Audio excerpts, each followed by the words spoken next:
در موج برنامه اطلاعاتی خبر.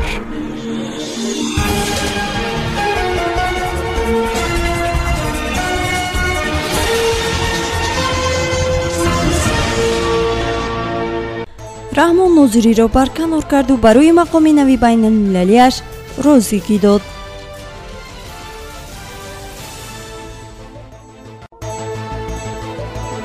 مردی که در چراگاهی عینی بیدرک گردید اول خروخ و جن و سپس جسدی او یافت شد.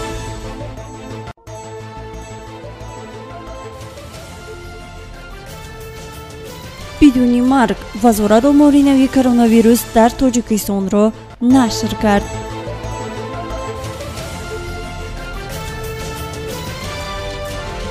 سابیانین افزایش تورم در روسیه را به کمبودی مهاجران ربط داد.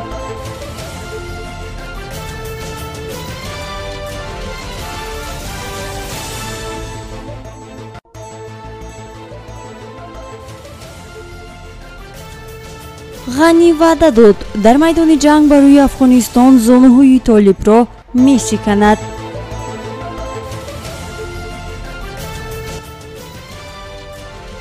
با شرحین و دیگر خبر و رویدادها با شما هستم مرتبه رحمان و سلام.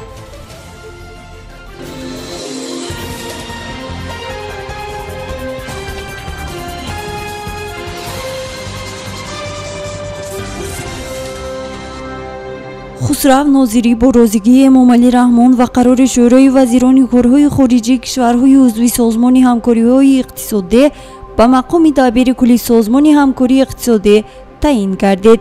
خسرو نوظری 54 ساله ختم کرده فاکولته زبانهای شرقی دانشگاه ملی تاجیکستان بوده در مقام‌های سفیر در مصر، آفریقای جنوبی، اتیوپیا، پادشاهی مراکش کار کرده است. بر اساس حالنامه رسمی نوظری زبانهای روسی، انگلیسی و عربی را می‌داند.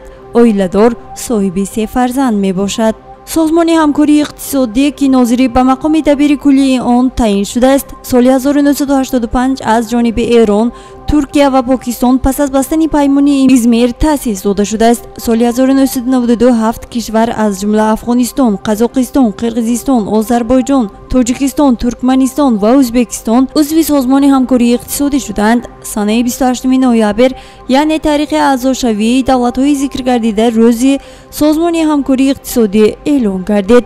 با اطلاع وزارت امور خارجه تاجیکستان، کشورهای عضو سازمان همکاری اقتصادی امکانیت‌های وسیع رشد مناسبت‌های تجارتی و اقتصادی را دارند که برای عملی سازی آن همکاری‌ها را تحکیم می‌بخشند.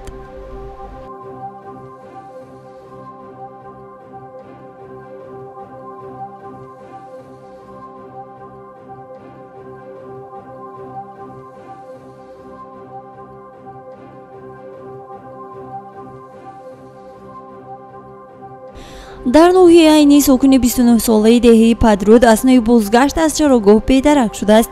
خبر می‌دهد کمیته حالت‌های فوق‌العاده تاجیکستان. با اطلاع منبع نام برده در حدود دهات فوندریا غیب زد و شب 1 اوگوست ساکنان محلی در ساحل پدرود خروجی نوخری او را پیدا نمودند ولی از خودش درکی نبود. منبع می‌افزاید صبح روز 2 اوگوست تخمیناً ساعت 6:00 جسد مردی بیدرک شده در موضع پل مشکان در ساحل پدرود پیدا گردید. کمیته حالت‌های فوق‌العاده میگوید جسد مرد 29 ساله با پیوندان او سپریده شد ولی علت مرگ او همانا نامعلوم است. همزمان منبع از یک حادثه ناخوش در شهر دوشنبه خبر داد که بر اثر آن نابالغ 13 ساله جان از دست داد. گفته می شود ساکن 13 ساله ناحیه سینا اثنای شناوری در کل جوانان غرق شده است. کودک با کامری اتومبیل وارد دریا شد ولی از بی احتیاطی غرق کل شد. جسد این نابالغ بگویی روز گذشته به پیوندان او سپریده شد.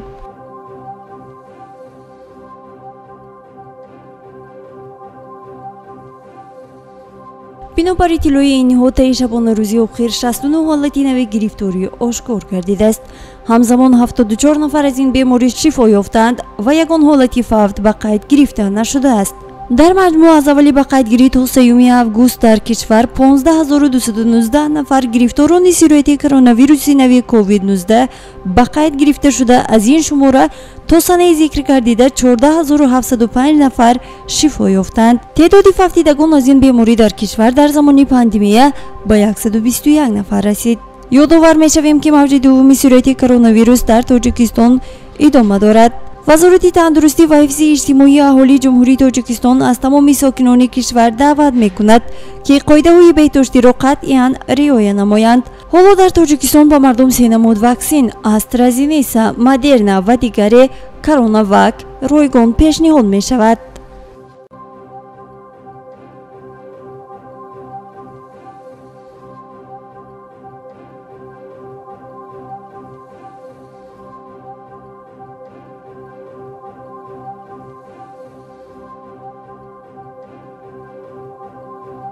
норасоии муҳоҷирон қисман сабабгори афзун шудани таворрум дар кишвар гардид. изҳор дошт мери шаҳри Москав Сергей Собянин. шаҳрдори Москав қайд кард ки тобистони соли 2020 барои 2 моҳ кор дар майдонҳои сохтмонӣ баста шуд. дар натиҷа ширкатҳои сохтмонӣ шумораи зиёди одамонро ихтисор карданд. ин боиси болоравии арзиши меҳнат шуд ва ҳама чизи дигар низ афзоиш ёфт. зеро вақте ки музди меҳнат бе афзоиши ҳосилнокии меҳнат ва истеҳсоли маҳсулоти ниҳоӣ боло меравад, ҳар як иқтисоддон ба шумо мегӯяд ки ин ба чӣ оварда мерасонад. барои ҳамин мо афзоиши таворрумро мебинем, тавзеҳ дод Собянин. зимнан ба суоли оё муҳоҷирон сабабгори зиёд шудани таворрум гардиданд, шаҳрдор посухи мусбат дод. бале, қисман чунин аст. аниқтараш, на муҳоҷирон, балки набудани онҳо сабаб шуд, илова намуд ӯ. дар ҳамин ҳол Собянин афзуд ки тиҷорат дар ҳоли мутобиқшавӣ қарор дорад ва таъкид намуд ки ҳаҷми кор на танҳо кам нашуд, балки афзоиш ҳам ёфт. маврид ба зикр аст ки пандемияи соли гузашта равобити ҳавоӣ ва заминиро миёни аксар кишварҳо баст. аз ҷумла шаҳрвандони Тоҷикистон имкони ба Русия барои муҳоҷират рафтанро пайдо накарданд. таъсири маҳдудиятҳои соли гузашта ҷорӣ ва имсол ҳам қисман идома доранд, шадидан эҳсос мешаванд. аз ҷумла миёни Русия ва Тоҷикистон парвозҳои мустақимро ҳамагӣ ду ширкат анҷом медиҳанд. аз сабаби кам будани шумораи парвозҳои мустақим, нархи чиптаи ҳавопаймоӣ ба маротиб гарон аст.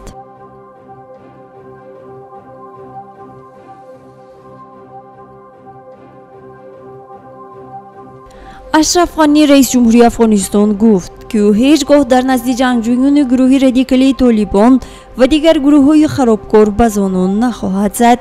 ё мо ба зону мезанем, то муколама кунем, ё зонуҳояшонро дар майдони набард мешиканем. дигар илоҷ нест. мо интихоби худро кардем. ҳоло Толибон бояд интихоби худро кунанд, гуфт Ғанӣ ҳангоми суханрониаш дар назди вакилони парлумон. ба гуфтаи Ғанӣ, маҳз консенсус калиди муваффақият ва давомот аст. вақти он расидааст ки дар як масъалаи муҳим муколамаи умумимиллӣ оғоз шавад.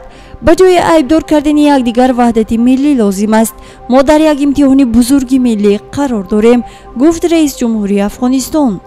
вай таъкид кард ки таҷовуз, ҷанг ва исьён дар қаламравии ин кишвар аз хориҷ тарҳрезӣ шудааст. غیر از نیروهای امنیتی و دفاعی کوشش کنید که ساکنان را سفربر کنید. آواز خود را بر ضد عصیان بلند کنید. ما همچون ملت باید یک تصمیم جدی بگیریم. ما همیشه خواهان آن بودیم که یک جمهوری واقعی سازیم و حقوق همه افغانها را برابر سازیم، گفت اشرف غنی. رئیس جمهوری افغانستان اعلام کرد که طالبان واقعا هم تغییر یافتند. آنها وحشی تر شدند. وی اینچنین توجه را به آن جلب کرد که خونریزی به کشور فایده ندارد.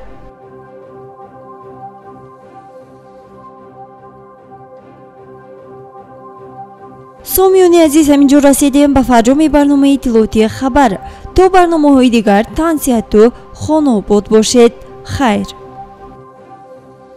برنامه اطلاعاتی خبر از رویدادهای تاجیکستان، منطقه و جهان آگاه باش.